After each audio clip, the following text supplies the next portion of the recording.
அப்போ நான் கேஷுவலா தான் பேசினேன், ஹவ் ஆர் யூங்கன்னு. அப்போ அவர் சொன்ன முதல் வார்த்தை, இதம்மா நீ படிச்சிருக்கலாம், இந்த இங்கிலீஷ்ல பேசுறதெல்லாம் என்கிட்ட வேணாம், எனக்கு தமிழ் தான் பிடிக்கும், நீ என்கிட்ட தமிழ்ல மட்டும்தான் பேசணும், சிவனும் சக்தியும் சேர்ந்தது மாதிரி எங்க அண்ணனும் அண்ணியும் ஒன்னா இருக்காங்கன்னு தான் ஒட்டுமொத்தமா எல்லாருமே சொல்லுவாங்க. நான் கேப்டன் சொன்ன முதல் வார்த்தை, அவர் உழைத்து சம்பாதித்த காசு, அதை முழுதா அவர் விரும்புறதுக்கு செய்யறதுக்கு என்றைக்கும் நான் தடை செய்ய மாட்டேன். அதனால எல்லா இடத்துல இருந்தவரே இங்கேயும் இருக்க மாட்டாரா?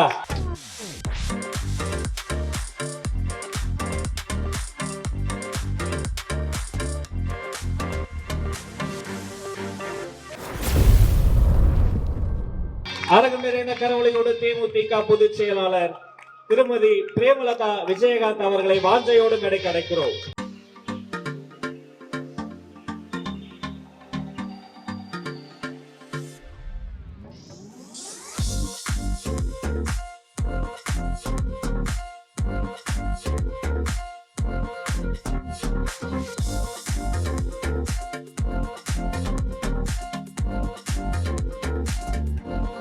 இன்னைக்கும் கலைப்பணியில ரொம்ப ஆர்வமா ஒரு உந்துதலோட அவங்க வேலை செஞ்சுட்டே இருக்காங்க அப்படின்னா அது ரொம்ப இன்ஸ்பைரிங்கா இருக்கு. Thank you so much ma'am. அப்படியே சென்டர் ஸ்டேஜ் வந்துடலாம் மேம்.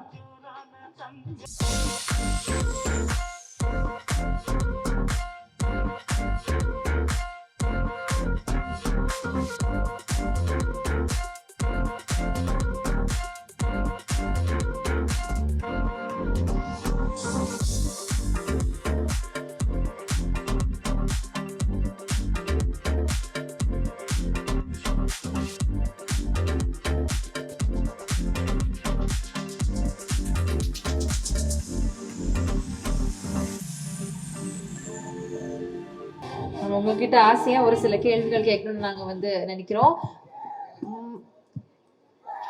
ஏன்னா அவங்க அரசியல் ஒரு நெருப்பு ஆறு, அதுல சீரியஸா போய்கிட்டே இருப்போம். அதை தாண்டி இப்ப கொஞ்சம் இலைப்பாடுற மாதிரி சில கேள்விகளை தங்கச்சி வச்சிருக்காங்க. என்னமா கேட்க போறீங்க? ஆடியன்ஸ் இந்த அவார்டு இது எல்லாத்தையும் கொஞ்சம் மறந்துட்டு மனசுல இருந்து ஆத்மார்த்தமான பதில்கள் மட்டும் சொல்லுங்க. உங்களுக்கான பிக்சர்ஸ் எல்இடியில வரப்போகுது, அதை பார்த்து அதை சம்பந்தப்பட்ட கேள்விகள் உங்ககிட்ட நான் கேட்கிறேன். Pictures please.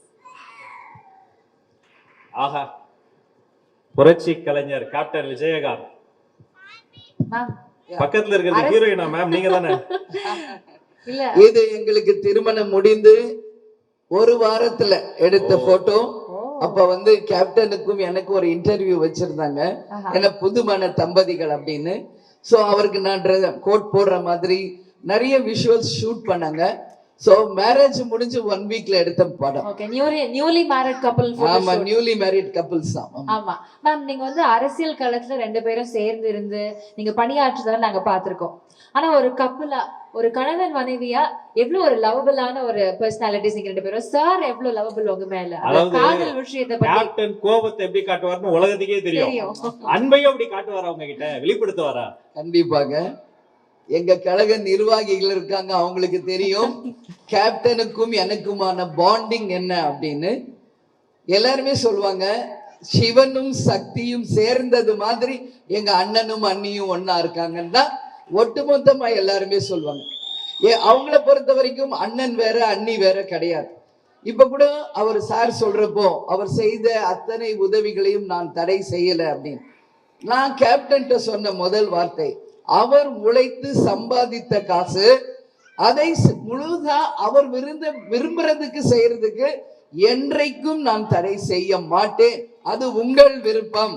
நீங்கள் உழைத்து சம்பாதித்த உங்க ஆத்மா திருப்திக்காக நீங்க செய்கின்ற உதவிகளை உங்களுக்கு துணையாக இருந்து நான் சப்போர்ட் பண்ணுவேன் ஒழிய எந்த காலத்திற்கும் நான் அதை தடை செய்ய மாட்டேன்னு சொல்லியிருக்கேன். அது மாதிரிதான் ஆரம்பத்துல இருந்து இன்னைக்கு வரைக்கும் நாங்க வாழ்ந்து காட்டியிருக்கிறோம். Marriages are made in heaven அப்படின்னு சொல்றதுக்கான உண்மையான அர்த்தத்தோடு நாங்க வாழ்ந்திருக்கிறோம். அதுதான் உண்மை.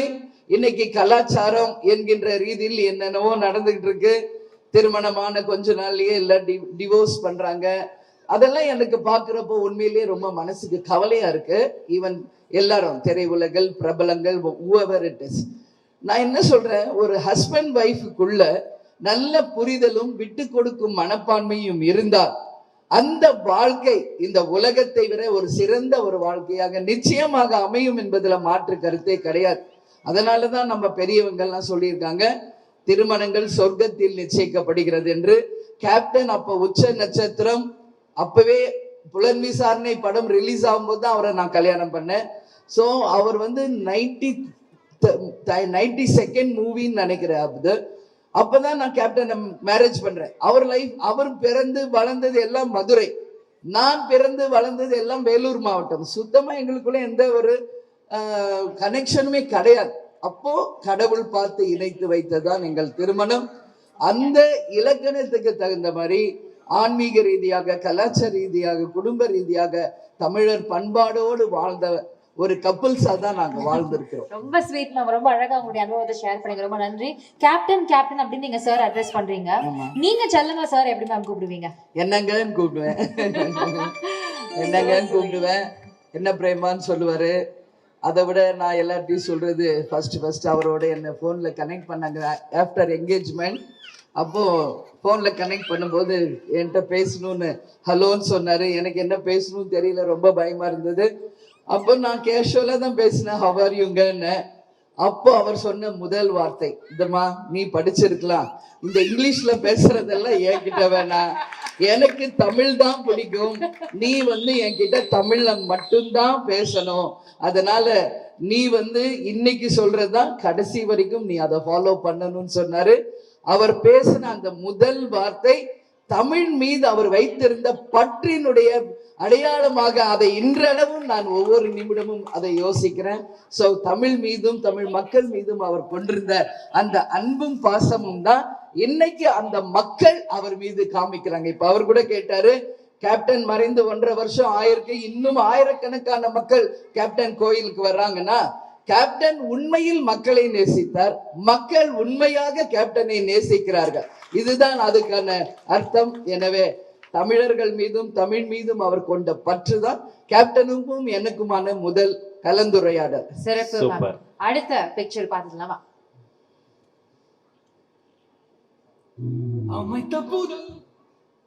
என்னுடைய பிரதர் சுதீஷ், எங்க அம்மா அம்சவேணி. அப்பா இல்ல, அவங்களுக்கு இப்ப 84 இயர்ஸ் ஆகுது அம்மாக்கு. Now she is really sick. So அவங்க வந்து வீட்டில் ஓய்வுல தான் இருக்காங்க. ஆக்சுவலி சுதீஷ் இன்னைக்கு வர வேண்டியது இன்னொரு வேலை காரணமா. ஸோ சுதீஷ் வந்து பாத்தீங்கன்னா எங்களுக்கு திருமணமான காலத்துல இருந்தே எங்க கூடயே, என் கூடயும் கணவர் கூடயும் எங்களோடையே தான் சினிமாலையும் சரி அரசியலையும் சரி இன்னைக்கு வரைக்கும். இப்ப நான் சுற்றுப்பிரயாணத்துல கூட கூடயே தான் எல்லா நேரத்திலையும் எங்க கூட துணியா நிற்கக்கூடியவர்.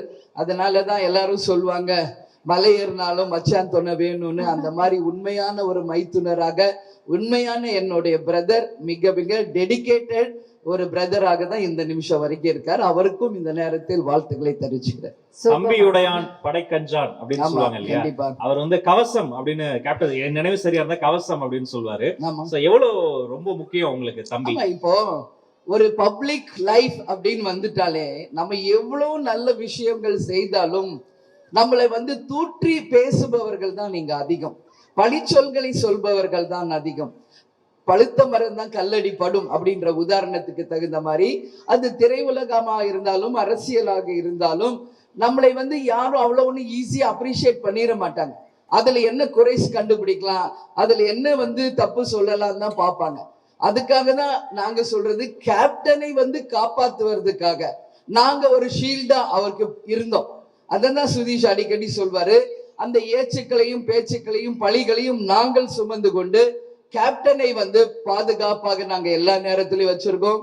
இதை எங்களுடைய நிர்வாகிகள், மாவட்ட செயலாளர் பார்சாரதி எப்பயும் எங்க கூட இருப்பாரு, எங்களுடைய 3 மாவட்ட செயலாளர்கள் இருக்காங்க, எல்லாருமே அப்படிதான். கேப்டன் கூட இன்னைக்கு அவங்க இருக்கிறதுனால சொல்றேன், கடைகோடி தொண்டர் வரைக்கும் கேப்டனை தெய்வமாக நினைத்து எல்லாருமே அவருக்கு ஷீல்டா தான் இருந்திருக்கும். சரி, நிறைய அப்ஸ் அண்ட் டவுன்ஸ் பார்த்திருப்பீங்க. ஏதாவது ஒரு தருணம் என் தம்பி இருக்காண்டா அப்படின்னு அந்த துன்பத்துல இருந்து துயரத்துல இருந்து அப்படி மீண்டு வந்த ஒரு தருணம், ஒரு நம்பிக்கை கொடுத்த தருணம் ஏதாவது? என் பிரதரா எல்லா நேரமே தான். அதுதான் சொன்னேன்ல, 90 எங்களுடைய கல்யாணமான நிமிஷத்துல இருந்து அன்னைக்கு பாத்தீங்கன்னா தமுக்கம் மைதானமே நிறைந்திருந்தது தொண்டர்களால.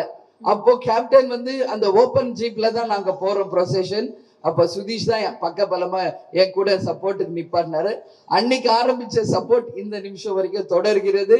அதனால எல்லா தருணத்திலும் அவர் ஒரு big moral support. Super ma'am, அவ்வளவு அழகா நீங்க சொல்றத வந்து கேட்கறதே சந்தோஷமா இருக்கு.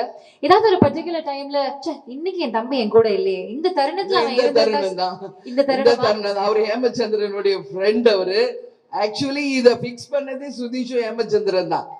அதனால நாங்க ஆக்சுவலா சுற்றுப்பயணத்தையே கட் பண்ணிட்டு இங்க வரேன்னா அதுக்கு காரணம் சுதீஷும் ஹேமச்சந்திரன் தான். அதுதான் இன்னைக்கு இங்க இருந்திருந்தா நல்லா இருந்திருக்கும். அப்ப இன்னைக்கு இருந்திருந்தா நல்லா இருக்குன்னு நீங்க ஆசைப்படுறீங்க? கண்டிப்பாக. ஓகே, தம்பிக்காக நீங்க நிறைய விஷயங்கள் பண்ணிருக்கீங்க. இந்த மேடையை யூஸ் பண்ணி என் தம்பிக்காக ஒரு விஷயம் சொல்ல போறேன். ஒரு நன்றியா தேங்க்ஸ் நம்ம வீட்ல சொல்லிக்க மாட்டோம்ல, போற இதுல இத பயன்படுத்தி நீங்க அந்த நன்றி ஏதாவது சொன்னா கூட இல்ல. அதெல்லாம் நன்றி தேங்க்ஸ் அதெல்லாம் அடிக்கடி சொல்றதுதான். நேத்து கூட ரக்ஷாபந்தன் தான். சோ நம்ம கலாச்சாரம் படி அது நம்ம இல்லைன்னாலும் யூஸ்வலி ஒரு பிரதருக்கு ஒரு சிஸ்டரா அது வந்து நான் வருஷம் செய்யறதுதான். அந்த வகையில எல்லா நேரத்திலும் அதெல்லாம் நம்ம பரிமாறி கொண்டுதான் இருப்போம். அதுல மாற்று கருத்து கிடையாது. கேப்டனுக்கு இருந்த போதும் இப்ப இல்லாத போதும் எனக்கும் கட்சிக்கும் எங்களுடைய காலேஜ் சேனல் எல்லா இடத்துலயுமே எனக்கு சப்போர்ட்டிவா இருந்தது சுதீஷ் தான். அதனால எல்லா இடத்துலயும் இருந்தவரை எங்கேயும் இருக்க மாட்டாரா?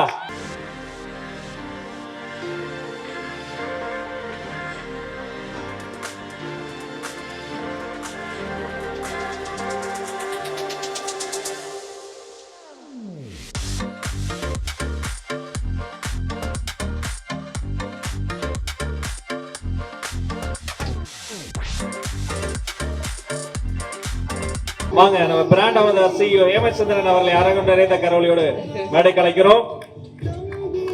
இல்ல, இது உண்மையிலேயே நான் எதிர்பார்க்கவே இல்லைங்க.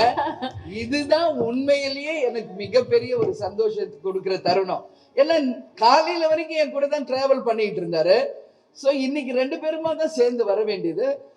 திடீர்னு ஒரு ஒர்க் இருக்கிறதுனால வர முடியல. ஸோ நான் வந்து பரவாயில்ல நம்ம போய் அட்டென்ட் பண்ணிட்டு வந்துடுவோம். நான் வந்து ஒரு அப்பாயின்மெண்ட் கொடுத்துட்டா, ப்ரோக்ராம் வரேன்னு சொல்லிட்டா, எந்த காரணத்தை கொண்டு போகாம இருக்கவே மாட்டேன். ஸோ நாங்க 2 பேரும் தான் மார்னிங் டிராவல் பண்ணி வந்தோம். அகைன் நாளைக்கு காலையில நாங்க 2 பேரும் தான் டிராவல் பண்ணி அகைன் போறோம். ஸோ இந்த தருணம் என் கூட இல்லையேன்னு நினைச்சேன். ஸோ பார்த்தா ஸ்டேஜ் பேக் சைட்ல இருந்து வராரு. இது நிச்சயமா நான் எதிர்பார்க்கல. ஸோ உங்க எல்லாருக்கும் என்னுடைய நன்றிகளை தெரிவித்துக் கொள்கிறேன். படிக்கிற காலத்துல அப்பா அம்மா கிட்ட அதிகமா திட்டு வாங்குறது யாரு, தம்பியா அக்காவா? நான் தான். ரொம்ப பெருந்தன்மையா ஒத்துக்கிட்டீங்க. ரொம்ப ஸ்டூடியஸ் இல்லையா? பிரதர் தான் ஃபர்ஸ்ட் எங்க அம்மாட்ட அடி பயங்கரமா வாங்குவாரு. காரணம் என்னன்னா ரொம்ப சேட்டை, படிக்க சொன்னா படிக்க மாட்டாரு. அதனால அம்மா வந்து ஆனா ஒரு ஒன்லி சன், ரொம்ப ரொம்ப பாசம் இவர் மேலதான். பட் கண்டிஷனும் இங்கதான் அதிகம். எங்க அக்காவும் கொஞ்சம் அவங்களுக்கு இந்த ஸ்பெல்லிங் மிஸ்டேக்ஸ் எல்லாம் வரும், அவங்களும் அடுத்து வாங்குவாங்க. பட் ஐ எம் ரொம்ப சின்சியர் ஸ்டூடெண்ட். அப்ப இருந்தே வந்தவொடனே ஹோம்ஒர்க் பண்ணிடுவேன், படிக்கிறது அப்படி. ஸோ நான் கம்மியா அடி வாங்குவேன். Super ma'am. வீட்ல அதிகமா பொய் சொல்லி மாட்டிக்கிறது யாரு? அது மாதிரி எல்லாம் பொய் அதிகம் யாரும் சொல்ல மாட்டோம். பொய் விட்டுறலாம், வாலுத்தனம் பண்றது இவருதான். இவருதான் ரொம்ப சேட்டை பண்ணுவாப்ல, எல்லாரையும் போட்டு கலாய்க்கிறது. சின்ன வயசுல ஒரு வாட்டி அவருக்கு வந்து ஜாண்டிஸ் வந்துருச்சு. அப்ப வந்து இந்த நாட்டு மருந்து மாதிரி ஏதோ ஃபுட் எல்லாம் கொடுத்தாதான் அது நல்லா ஆகும்னு சொன்னாங்க. அப்ப நானும் என் சிஸ்டரும் உட்காந்து அந்த கையிலேயே அந்த மாவெல்லாம் ஆட்டி அது அடை மாதிரி சுட்டு தருவோம். ஆனாலும் ரொம்ப கிண்டல், என்ன நல்லா இல்லை அப்படி இப்படின்னு எங்களை பயங்கரமா கலாட்டா பண்ணுவாப்ல. அந்த மாதிரி அந்த நாட்கள்லாம் நினைச்சா இட்ஸ் அ கோல்டன் டைம். அதனால ரொம்ப சேட்டை, ரொம்ப ஊர் மம்பெல்லாம் இழுத்துட்டு வந்துருவாரு, சண்டையெல்லாம் இழுத்துட்டு வந்துருவாரு. அம்மா போய் எல்லாம் காம்ப்ரமைஸ் பண்ணுவாங்க. ஸோ இவர் தான் வீட்லயே ரொம்ப சேட்டைக்காரர். ஓகே, நீங்க கேட்ட மாதிரி அந்த மொமெண்ட் நாங்க கிரியேட் பண்ணிட்டோம். இப்போ அரசியல் பயணம், பர்சனல் லைஃப்ல கூட இருந்தது எல்லாத்தையும் தாண்டி அக்காவுக்கு நீங்க வந்து நன்றி சொல்லணும் அப்படின்னா அது எதுக்காக இருக்கும்? எந்த ஒரு விஷயத்துக்காக உங்களுடைய அக்காவுக்கு நீங்க நன்றி சொல்லணும்னு நினைக்கிறீங்க? எங்க அம்மாவுக்கு தான் நன்றி சொல்லணும். இது மாதிரி ஒரு நல்ல அக்கா கொடுத்ததுக்கு எங்க அம்மாவுக்கு தான் நன்றி சொல்லணும். அம்மா அப்பா கண்டிப்பாக என்ன மாதிரி ஒரு அக்கா யாருக்கும் கிடைக்காது. கண்டிப்பா எல்லாருக்கும் இருக்கணும். மாமாவும் இருக்கணும், நல்ல மாமா அக்கா கண்டிப்பா இருக்கணும். நானும் எங்க மாமா பார்த்தீங்கன்னா ஆல்மோஸ்ட் 2 பேரும் ஃப்ரெண்ட்ஸ் தான் நாங்கள் 2 பேரும். அவரை வந்து நான் மாமான்னு கூப்பிடுவேன். அவர் இல்லாத போது நாங்கள் பேசும்போது விஜய் எங்கே போனார் அப்படின்னு நாங்கள் பேசி போனோன்னா என்கிட்ட ரொம்ப செல்லமாக இருப்பார் கேப்டன். என்கிட்ட ஒரு நாளைக்கு நாங்கள் 2000 அப்புறம் நான் பேசுகிறேன் 90 to 2000 அவர் சினிமாவில் பிஸியாக இருப்போம், நாங்கள் எங்களுடைய பிஸ்னஸில் பிஸியாக இருந்தேன். 2000க்கு அப்புறம் நான் சினிமா காமெடி கேப்டன் சினிகேஷன் படம் ஆரம்பித்த பிறகு கிட்டத்தட்ட ஒரு நாளைக்கு ஒரு 20 ஃபோன் தான் பண்ணுவார். 2005க்கு அப்புறம் கட்சி ஆரம்பித்த பிறகு ஒரு நாளைக்கு 30 ஃபோனு. அதுக்கப்புறம் அப்படியே போக போக ஒரு நாளைக்கு குறைஞ்சபட்சம் ஒரு நாளைக்கு 50 ஃபோன் தான் எனக்கு பேசுவார். எதுவாக இருந்தாலும் பேசுவார். இதெல்லாம் நான் மிஸ் பண்ணுறேன். இன்னைக்கு கேப்டனை நான் மிஸ் பண்ணுறேன். நான் ரொம்ப ஸ்வீட். ஆக்சுவலி உங்களுடைய அனுபவங்களை ஷேர் பண்ணதுக்கு ரொம்ப ரொம்ப நன்றி. ஸோ இப்போ இந்த தருணத்தை நாங்கள் இன்னும் ஸ்பெஷல் ஆக்கணும் அப்படின்னு ஆசைப்படுறோம். உங்க அம்மா மாதிரி அப்படின்னு நீங்க சொல்லிட்டீங்க. உங்க அம்மா மாதிரி இருக்க உங்க அக்காவுக்கு நெற்றியில ஒரு அழகான முத்தம் பரிமாற்றம் செஞ்சுக்கலாமா?